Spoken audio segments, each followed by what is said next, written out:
1 minute that changes everything. You don't need a miracle. You need one boring minute.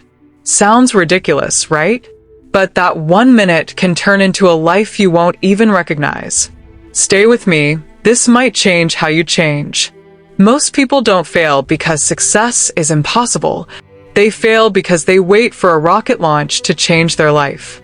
They wait for the perfect day, the perfect mood, the perfect plan. So nothing happens, and their dreams quietly expire.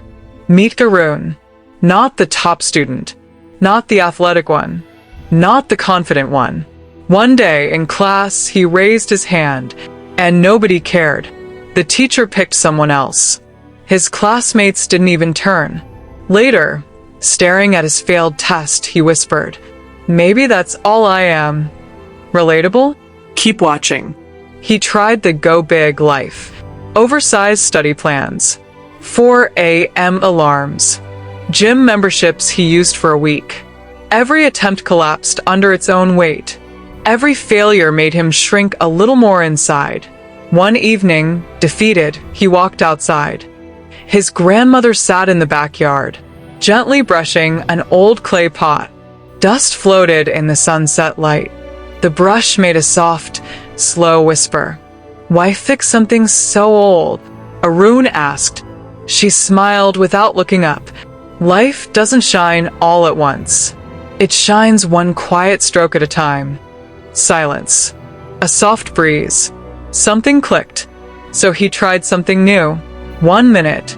Every day. 60 seconds of reading. One push-up. One new word. Not impressive. Not Instagram-worthy.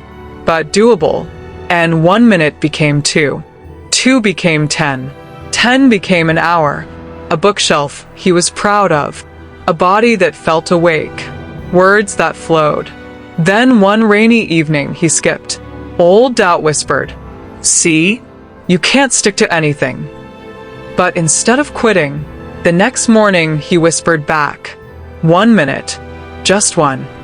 And he did it. Momentum survived. Days turned into months. He sat straighter. He spoke clearly. People listened. And the day he stepped on stage for a school debate, his voice didn't shake. He won. Not because he transformed overnight, but because he transformed daily. Here's what they never taught you. You don't rise to the level of motivation. You rise to the level of micro habits. Small isn't small. Small compounds. So do this right now. Pick one thing. Do it for 60 seconds. Push-ups. 1 page. 1 sentence. 1 mindful breath. Comment below what you chose. And tomorrow, do it again. Because 1 minute today becomes a version of you you won't even recognize months from now. Tiny strokes, big life. Start now.